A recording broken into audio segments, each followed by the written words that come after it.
This podcast is part of the Gonna Geek Network. The opinions expressed may not reflect those of other podcasts or affiliates of this show or Gonna Geek.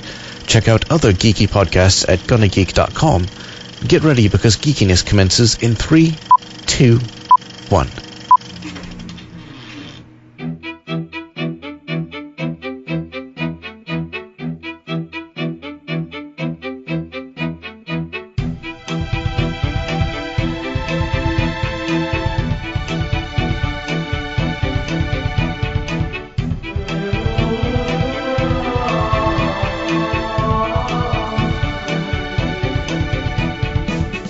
Welcome back to Tyrion's Landing. Today we're going to reset where everyone is and get ready for Season 5.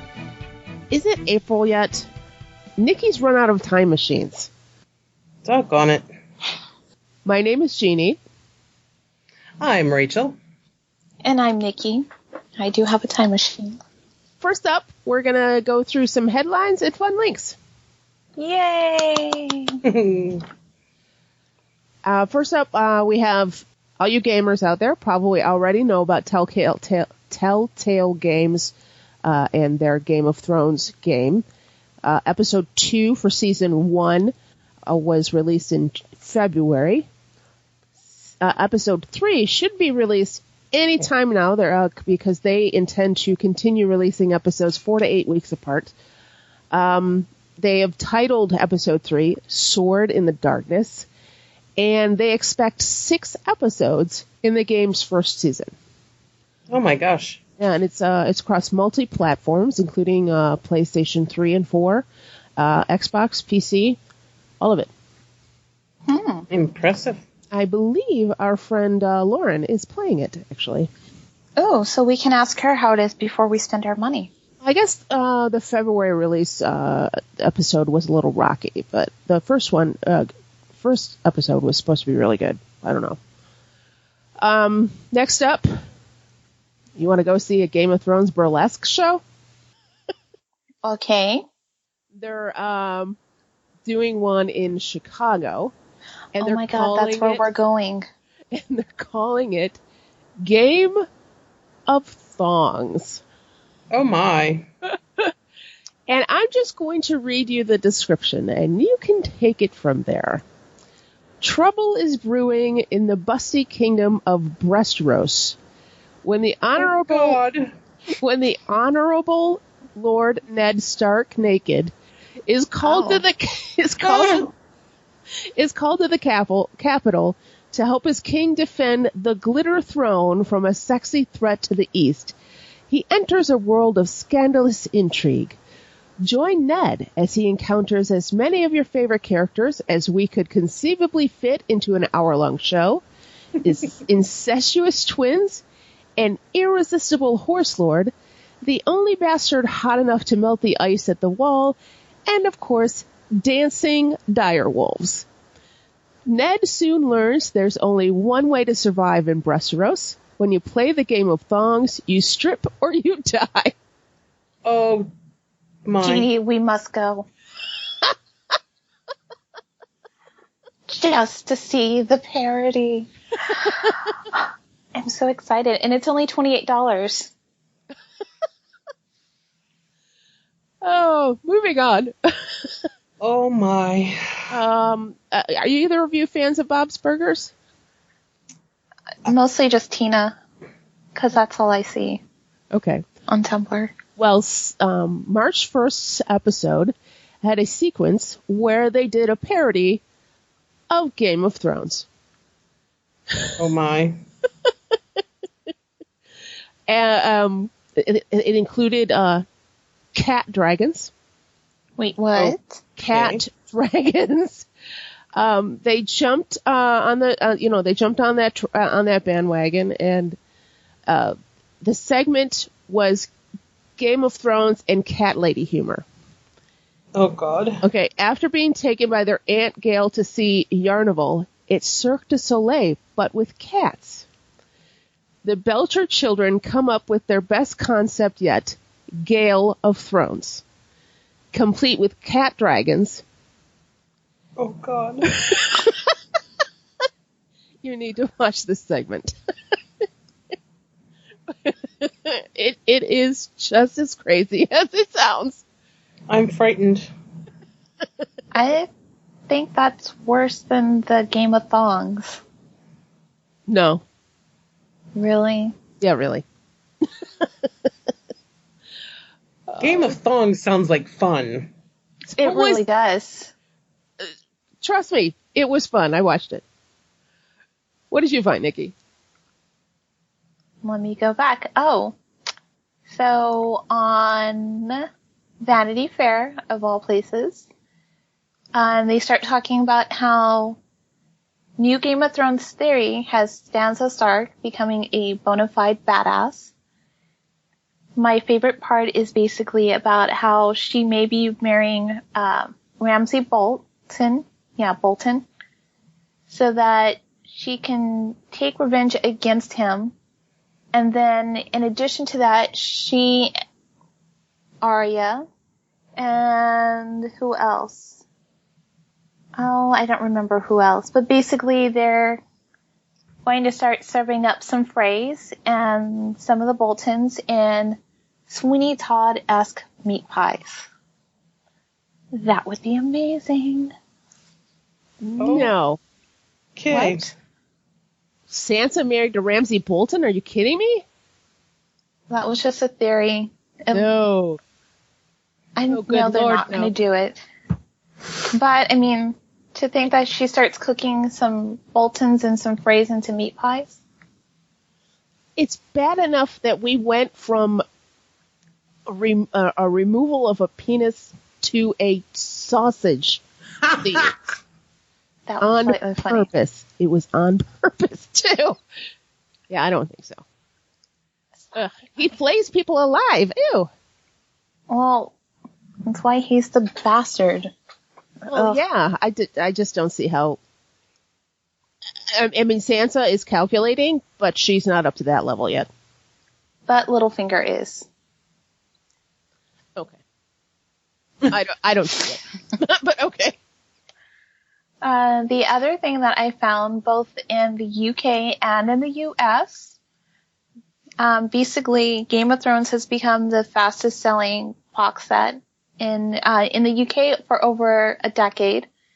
And in the US, it doesn't say if it was over a decade or if we've always bought box sets like this, but they've had some pretty impressive numbers.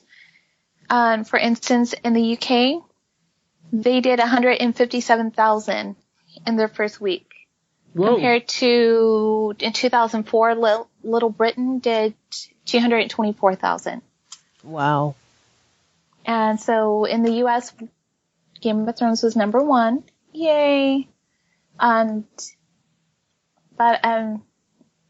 to be honest, some of the competition wasn't really there, because it was Game of Thrones number one, Dumber and Dumber 2, The Interview, St. Vincent, Birdman, John Wick, Alexander and the Terrible, blah, blah, blah, blah, blah.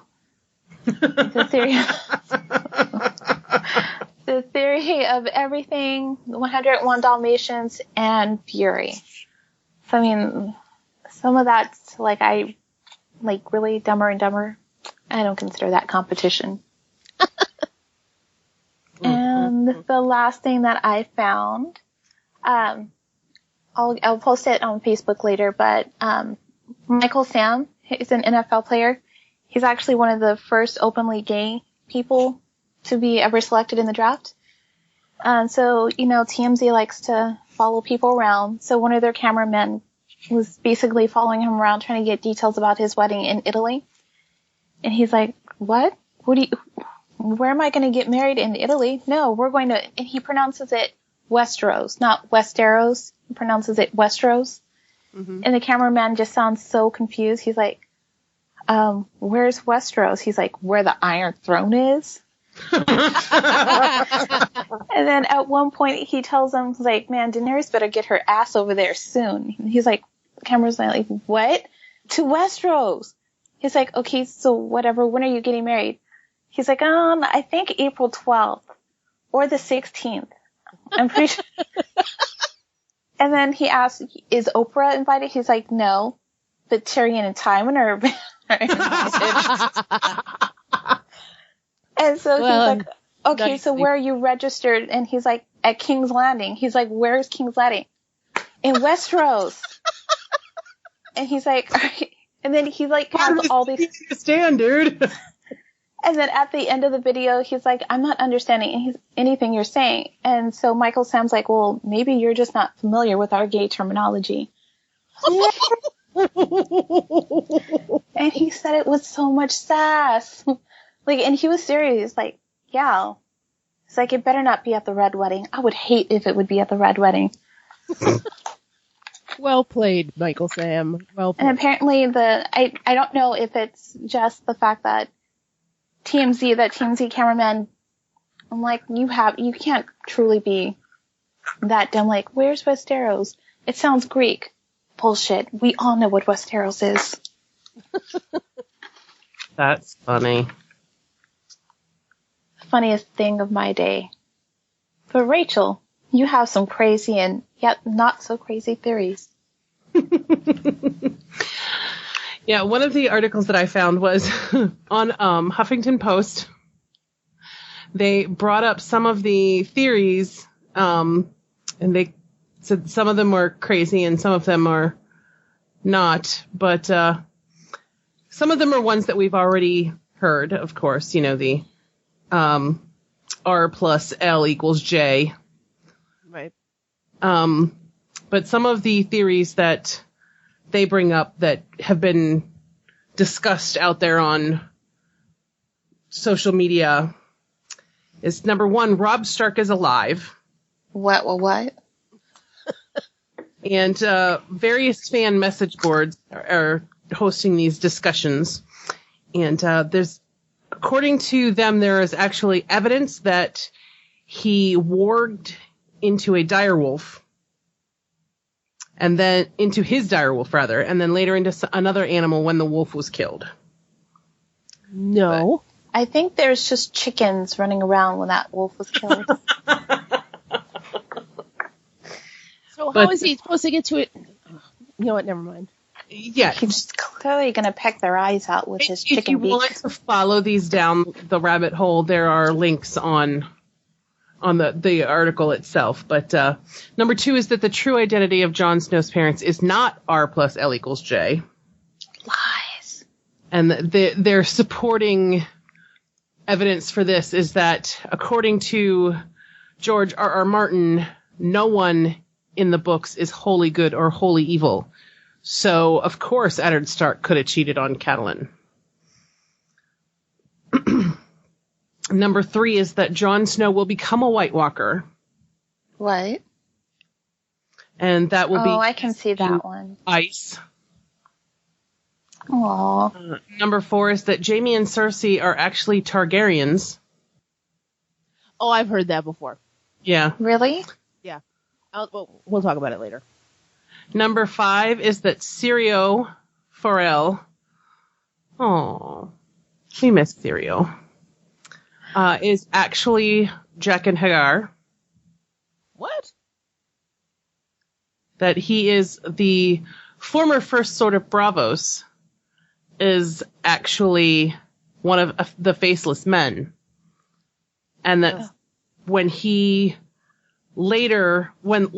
Arya runs into Jaqen H'ghar, he calls her boy, which is what Syrio always called her. Oh. That one is one that I would like to see come true, but I don't think it will. Yeah, me too. Number six is that Eddard Stark is actually alive.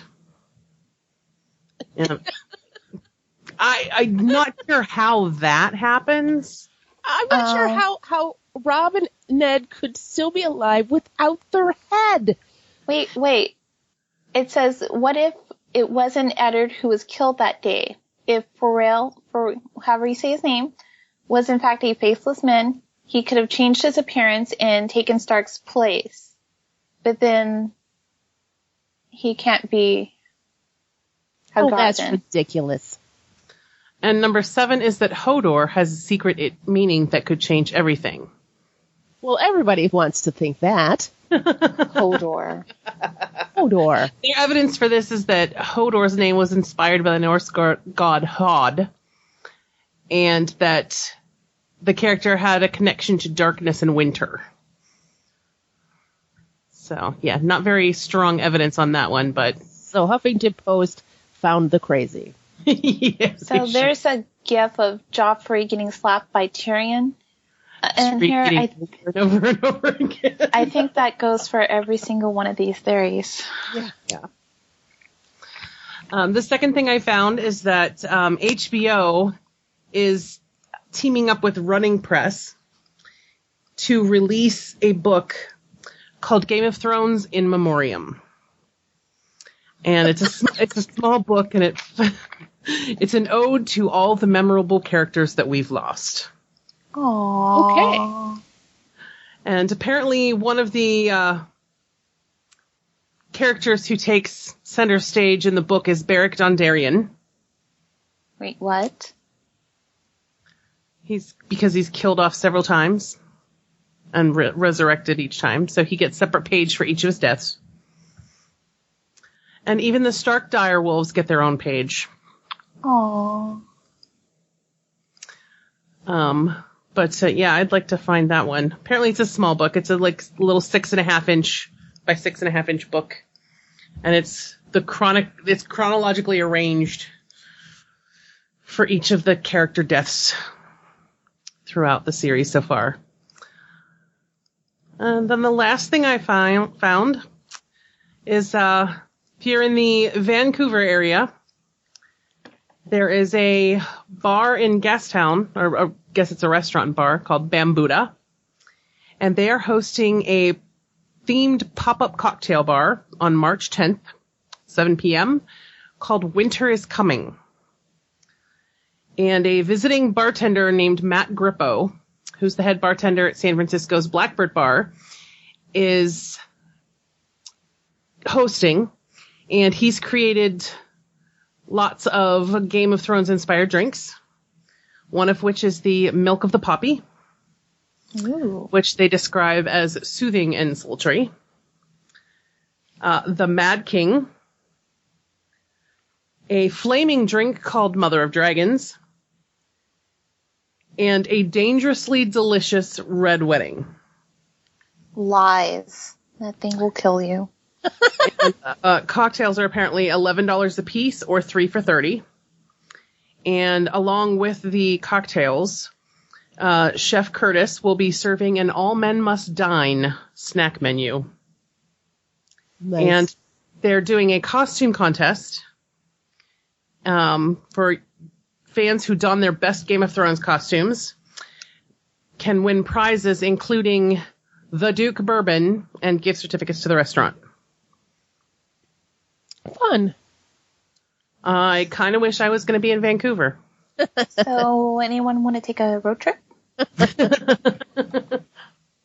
Well, all of these links that we found, we will be putting up on our Pinterest page. So if you're interested in seeing them, you can go there.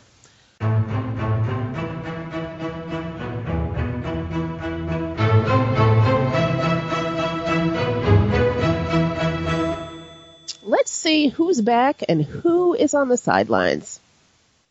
In King's Landing, we're going to be talking about the main cast here. Some people are going to be from the main cast. Some people will be back. Some of them won't.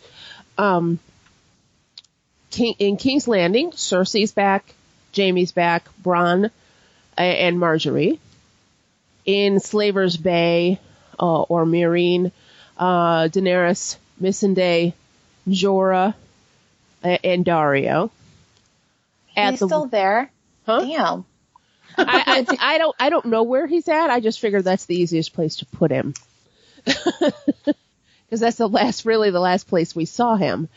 At the Wall, we have Jon Snow, Stannis, Melisandre, Davos, Sam, Tormund Giantsbane is going to be there, and Gilly.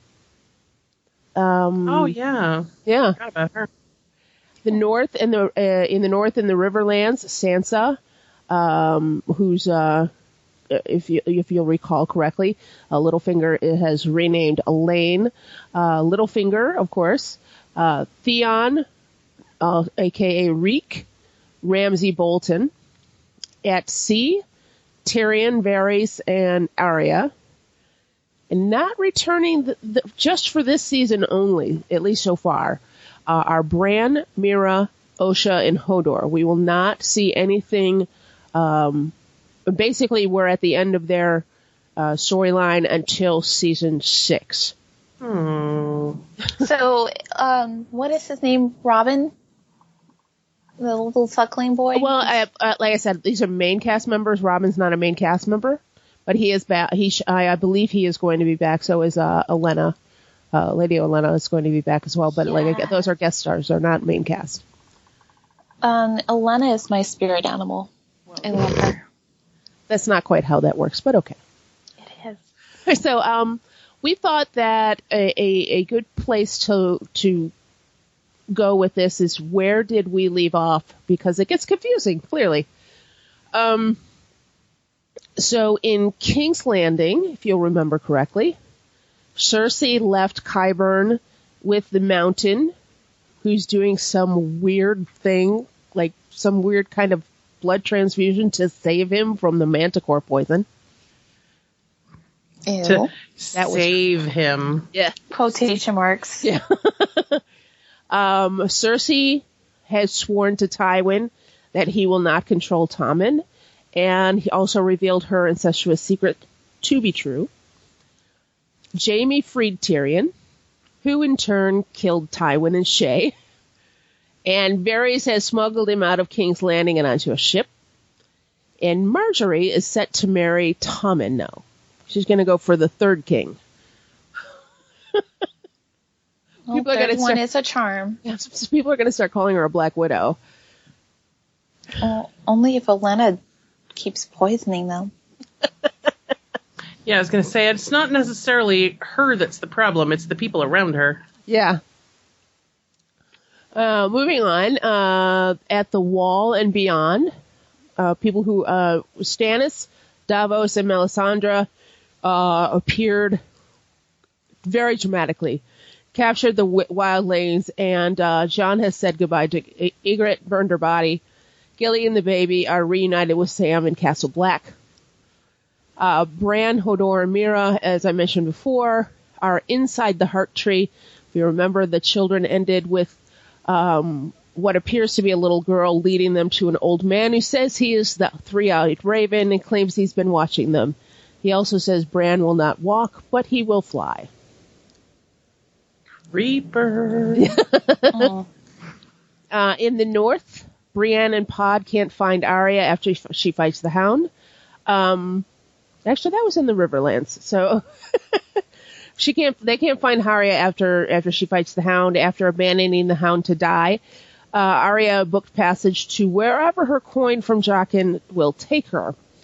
Also in the Riverlands, Sansa has seemingly thrown in her lot with Littlefinger, and she has dyed her hair black and is accompanying him and Robin on a tour of the Vale. With that awesome feather dress. That was an awesome dress. Now back to the north. Ramsay ordered Reek to capture Moat Cailin while pretending he is Theon. Ramsay then presented Moat Cailin to his father, who in turn made him his legitimate heir. And he will now succeed his father as Warden of the North. Everybody shudder now. Mm-hmm. Already did it. And he and Reek are on their way, have taken their army, and they're on their way to the ruins of Winterfell. Ugh. Yeah. That's not going to end well. No. Well, seeing how it's a burned out shell, like what exactly are you planning to do there? It's not the fortress it once was. Well, I believe they're... it doesn't matter whether it's the fortress it once was. It's still pretty much... it is the seat of power in the north. If you're going to control the north, you need to control Winterfell. Mm-hmm. Well, they don't have enough time to rebuild it. I mean, winter's already here. Now, over across the Narrow Sea in Meereen, The older slaves want to return to work for their masters. Daenerys is crushed by this. The dragons have been chained for safety after a child was burned to just bones. And Dragon is missing. And Jorah has been exiled. Again. Oh, Danny. That's his second exile. It is a second exile. I forgot about that. He just can't catch a break. Oh, apparently. Well, he needs to stop lying. Well, the first time he was selling people for his stupid wife. Yeah. Now, now I'm asking all of you, did we leave anything out? I think I got it all covered. Oh, we missed Gendry. He's still on that boat because he can't figure out how to row. Since season 3. Gendry's. Poor boy. Okay. What are you, our dear listeners, what are you most interested in hearing about? We'd also like to know what you're most looking forward to in the next season. Leave us a message at tyrionslanding.com. You can also find us on Twitter and Facebook. And Nikkie's always finding fun things to share on Tumblr. She's much better at Tumblr than I am. I'm a genius at it. And please share with us your great Tumblr finds. Nikkie will probably repost them. In a heartbeat. Yep. And we wanted to say that we always thank you for listening. I just want to take the time to let you know that this is not something we just say. It's something to close out the show. It is truly gratifying that you all are listening, and we thank you sincerely. Now, until April, we will see you next time. Bye. Wait, April? April, when the show is back. It's only a month away, goofball. It's March right now. Only a month. Goodbye, everybody. Bye. Evil laugh now.